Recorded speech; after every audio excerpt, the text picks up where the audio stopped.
A very good evening. You're watching India Sense with me, Gaurie Dwivedi. Let's start the show with headlines coming in this Friday evening. First up, Dhaka moves to scrub Mujibur Rahman's legacy as mob sets fire to Bangabandhu's iconic home-turned-museum. As Bangladesh plunges deeper into mobocracy, what can India do? At the invitation of the President of the United States of America, Prime Minister Shri Narendra Modi will pay an official working visit to the United States on 12th and 13th of February. All eyes on the first meeting between Prime Minister Modi and President Trump in his second term. Fate of global energy, big-ticket defense deals and global political influence likely to be sealed. External Affairs Ministry confirms that it has been informed by US authorities about 487 more Indian citizens who are subject to final removal orders from the US, even as India registers its difference of opinion when it comes to how those deputies were handled by the US. Prime Minister Modi is set to co-chair AI summit in Paris as India gets on the artificial intelligence highway. From CEO roundtables to big-ticket announcements, India has arrived on the AI stage.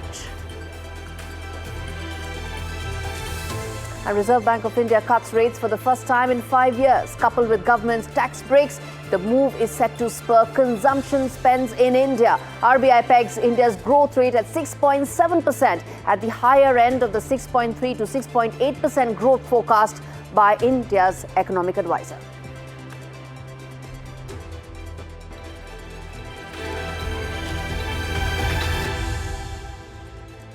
All right, viewers, coming in on the big story in the show today, which is Bangladesh.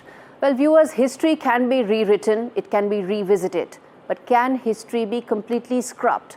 And what happens when nations disown their history?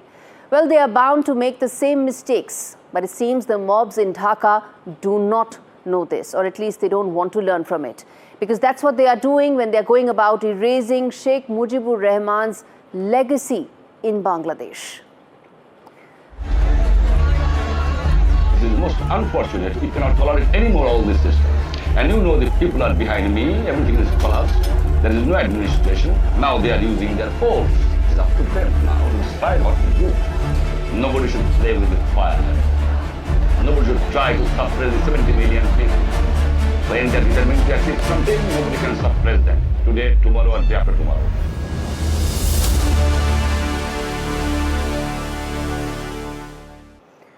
So Mujibur Rahman was the man on whose clarion call the soldiers of Mukti Bahini, his rebel force that took on the Pakistani army, came out. The oppressive army that killed and raped millions of Bengali women. And his clarion call were made from 32 Dhanmondi, the residence where he stayed. It was a symbol of Bengali struggle. Birth of Bangladesh happened from there, but it now stands in ruins. Mobs in Bangladesh have now destroyed all symbols of the Bengali resistance against Pakistan. In fact, it was in Dhanmondi, the 32 Dhanmondi, which was a modest two-bedroom house, which was the exact place where the Bangladeshi movement started in 1966. It was there that in 1970, the elections of then Pakistani National Assembly results gave a decisive victory to Awami League. The elections that were rejected by General Yahya Khan and started the chain reaction that eventually led to Bangladesh's birth. It was there on 5th of March 1971 where Sheikh Mujibur Rahman called the eastern wing of Pakistan to be a separate state. That is the history of that place. So why should students want to raise this piece of history that is at the center of Bangladesh's existence? Well, because most are now extremists. These mobs are extremists that are running Bangladesh. They are aligned to the extremist ideology of Pakistan. Slowly, it seems that Bangladesh's unique identity is being scrubbed. Its police uniforms have been changed. They look pretty much and very close to the Pakistani uniforms. Its constitution has been rewritten. It's no more a secular country, just like Pakistan. Hindus in Bangladesh are under major attack, just like Pakistan. 6 texts on Mujibur Rahman have been dropped, and they are being replaced by then Army Chief of Bangladesh, Ziaur Rahman. You see the pattern that is happening there. Bangladesh is slowly coming exactly on Pakistan's template. Bangladesh is contesting its own history. It's going back from the path of Mujibism. It began marching on 53 years back, and in the process, it's becoming closer and closer to Pakistani thought, Pakistani society, and Pakistani history. It's no coincidence that the destruction of national monuments, 600 in total, as claimed by Awami League, following Hasina's ouster, mirrors the rise of those who still adhere to Pakistan's narrative. A narrative that sought to erase Bangladesh's very existence as an independent nation. And this is the true cost of Muhammad Yunus's power grab, a gift to those who have long sought to revise history, to silence the heroes of the liberation war. The struggle of Bangladesh is far from over. But viewers, it's very clear that the fight for the nation's soul is in fact deeper. Right now, Bangladesh is also searching for its nationalism. It's searching for its national identity in the midst of history being rewritten. Both have been compromised as sections within the country and now embracing Pakistanis who despise them so much that they could not bear the thought of the country being led by a Bengali and not by a Punjabi. The ideals of Sheikh Mujibur Rahman, which was secularism, democracy and Bengali identity, are all under assault. In fact, Mujibism in Bangladesh is dead. As for India that fought the war to free Bangladesh, it needs to now be prepared for a Pak proxy to emerge at its eastern border.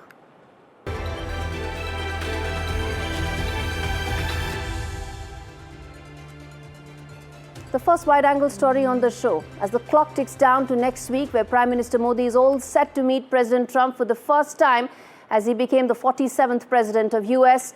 In Washington, the fate of global energy, big-ticket defense deals and global political influence could be sealed. From oil deals to fighter jets, there's a lot that's on the table.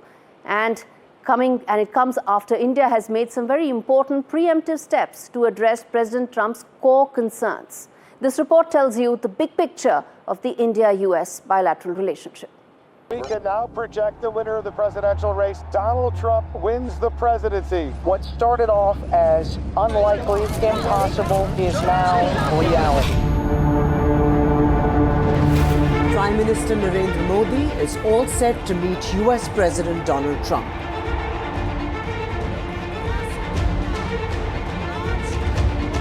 The meeting will revolve around the deepening energy ties and closer defense collaboration. But as always, it's not just about the headlines. It's about the deals that could shape the future.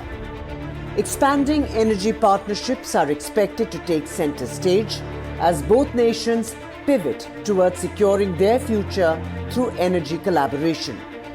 India has already taken a significant step, increasing its oil purchases. The strategic reserves are nearly full in America, and Trump has promised to flood the world with US oil and gas. The partnership won't stop at oil. The US is eyeing India's energy future through the collaboration on small modular reactors. In fact, the Union Budget 2025-26 has allocated 20,000 crore rupees for R&D in small modular reactors, targeting at least 5 indigenously designed operational SMRs by 2033. Meanwhile, India would want early closure to the pending jet engine deal for GE Hindustan Aeronautics deal for Tejas Mark II indigenous aircraft. Both thorny issues persist: tariffs and immigration. The big stick of American policy looms overhead. India's import duties on US goods have been a thorn in Trump's side.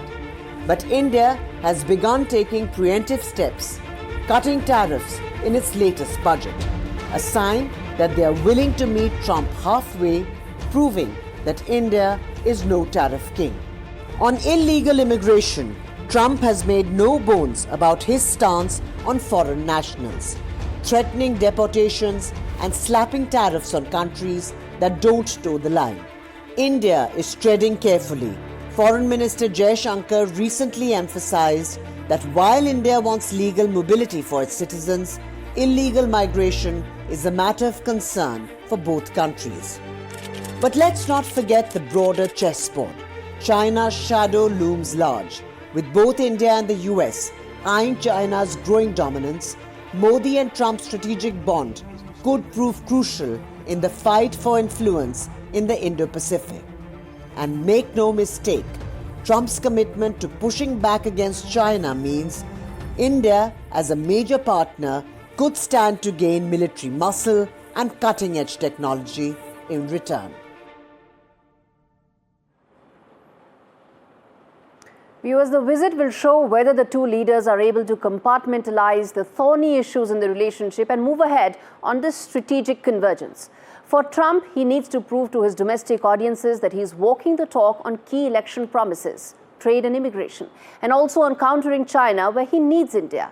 For Prime Minister Modi, the big focus will be to stabilize the trade relationship. Priority would be to avoid backlash on legal immigrants. Remember, there are over 4 lakh Indians on student visas, and 72% of the 4 lakh H-1B visas are issued to India. Reciprocity will be the key word to watch out for in this visit. All right. The other wide-angle story on the show: as the world barrels down the digital highway, India is firmly in the driver's seat, ready to take a bold leap into the future. Prime Minister Modi is set to co-chair the upcoming AI Action Summit in Paris on the 11th of February, a move that highlights India's growing influence when it comes to the global stage. Alongside French President Emmanuel Macron, the US Vice President J.D. Vance, and Chinese Vice Prime Minister, Prime Minister Modi will be at the helm, shaping conversations that will steer the future of AI development.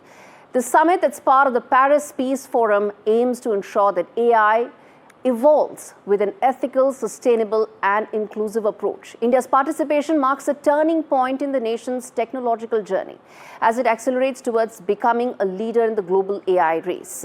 With an eye on innovation and progress, India's government is already adopting AI to better deliver social services, improve public infrastructure, enhance healthcare. Remember, there's a $1.25 billion AI mission, and there's skilled workforce in India. All it has to do is to become a leader by having a clear roadmap in place. The collaboration at the AI summit could open new doors for India's economy, push it further into the realm of tech-enabled manufacturing, next-gen industries as well. Listen in to IT Minister Ashwini Vaishnav on what are the priorities as well as the opportunities that lie ahead for India in AI. Within the applications in healthcare, in education, in agriculture, in weather forecasting, in disaster management, in transportation, multiple different things we are working. Unlike China, where the DeepSeek's AI models seem to be linked to the state machinery, or OpenAI's ChatGPT, where profit is the only guiding force, India can really create that right balance. Just like its digital public infrastructure, which has now become the backbone for digital financing models for the global south, India's AI models can create the ideal balance between the two extremes, which is profit for US and control for China. And that is where the real growth is going to be. That is where the real innovation will be. And that is where India's contribution will be. As the world fast forwards to the future, India's private sector needs to rise. India needs hundreds of Bhavish Aggarwals, whose AI entity Krutrim is creating a supercomputer. And it's not just about costs. After all, India's lunar missions cost less than most Hollywood movies. India's AI journey needs more private sector participation, an ecosystem that fosters a more lean, mean computing machinery.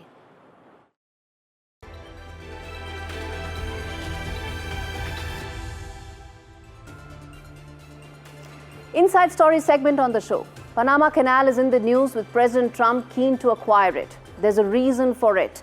The United States handed over control of the canal to Panama in 1999 in a carefully negotiated treaty, but with it the responsibility to safeguard the vital artery of global commerce. For decades, Panama has managed it well, until recently. Now, China has a significant presence in Panama, and it's literally in America's backyard. This report tells you why this canal is so important and will play a decisive role in Trump 2.0's administration.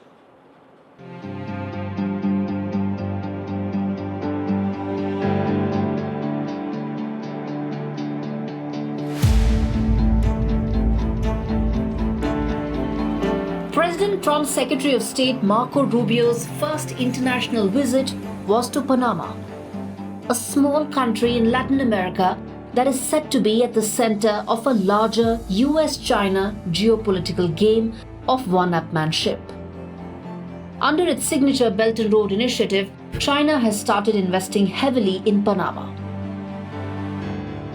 On the surface, these investments look largely commercial in nature: ports, construction projects, even tech giants like Huawei making massive inroads.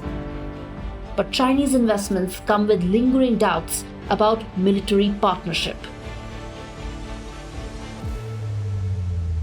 Something that the Trump administration knows could have major impact on America's supply lines. We're going to take it back, and China will be dealt with.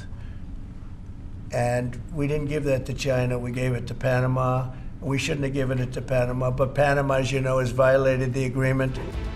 China's grip extends into nearly every corner of Panama's economy. From Hutchison, that operates ports on both the Atlantic and Pacific sides of Panama, to COSCO, a Chinese logistics giant that is now the canal's largest customer. China's influence in the political elites of Panama allows it to cut shady business deals, like the port concessions to Hutchison. Panama's most influential families have ties to Beijing, and these Chinese invitations lead to more such one-sided deals.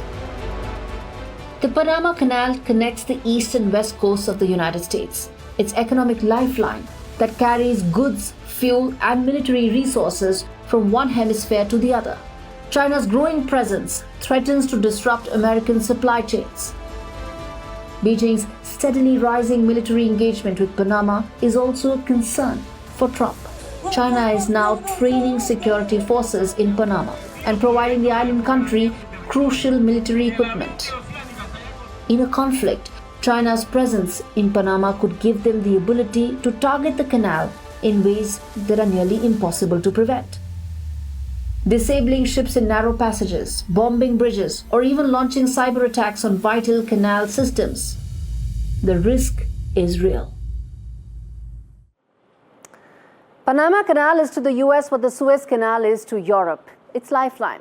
This is also the reason why US has long protected its military interests in the region. Military interventions like the 1989 invasion is a grim reminder of what's at stake. Panama will face Trump's carrot and stick approach going forward, probably the most. It has ended its BRI deal with China right now, ahead of a date of renewal. But as China-US tensions escalate, particularly in trade, Panama is likely to be wooed by both sides. It remains to be seen how soon Trump will start singing from the tariff sheet to keep Panama under its ambit.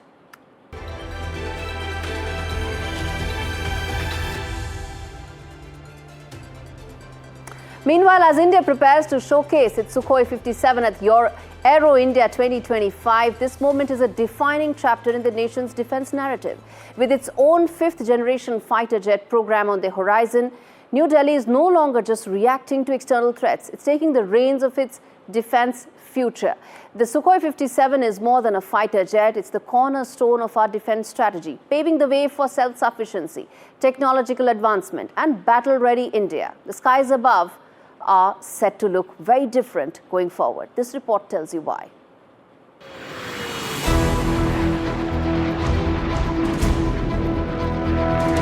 In what is likely to rebalance the defense scales in Asia, Russia's fifth-generation Sukhoi-57 stealth fighter has already touched down in India ahead of the highly anticipated Aero India 2025 show. The jet, poised to take center stage, arrives a possible advanced military asset. With the Sukhoi-57's presence, India finds itself at the forefront of an evolving arms race in the skies. One that pits its growing technological prowess against the mounting stealth capabilities of both China and Pakistan. As Beijing rapidly deploys the Chengdu J-20 and Islamabad looks towards acquiring the J-31, New Delhi's response is clear. The Sukhoi 57's debut signals more than a new fighter jet. It marks a pivotal moment in India's defence ambitions.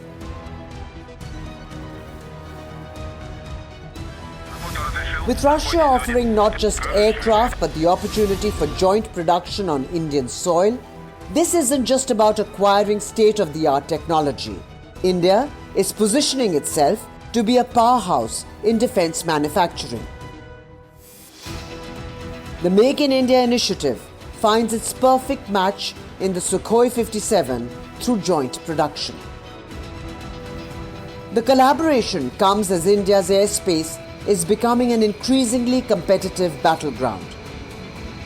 China's People's Liberation Army Air Force is aggressively expanding its fleet or J-20 stealth fighters, and Pakistan is eyeing the J-31s.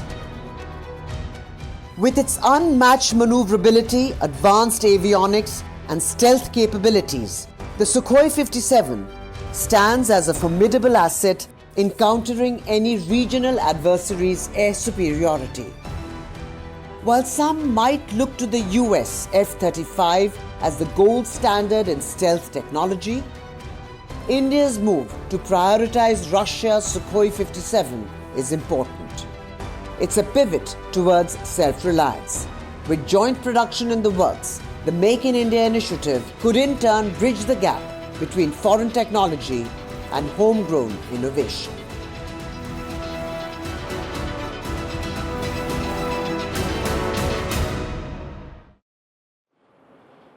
Quick take segment on the show. First up,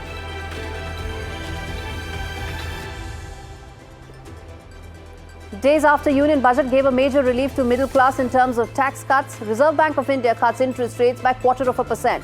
This is the first rate cut in 5 years and expected to provide a major boost to the economic activity by putting in more money in the system. People will now have more money in their hands due to lower taxes and lower interest rates on their loans, allowing them to either spend more or invest more. Both conditions are likely to create a major impetus to the Indian economy. RBI has also pegged the GDP growth rate for the next financial year at 6.7%, at the higher end of the 6.3 to 6.8% band projected by India's chief economic advisor.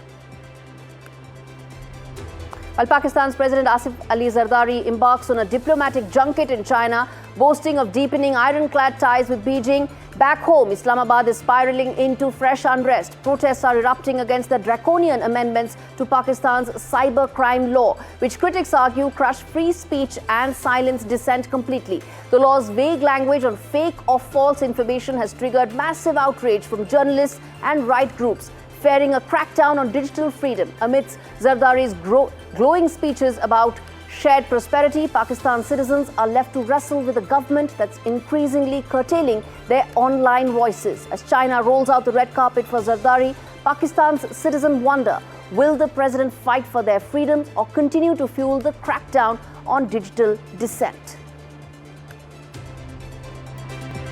But that is a wrap on this edition of India Sense. Thanks so much for watching.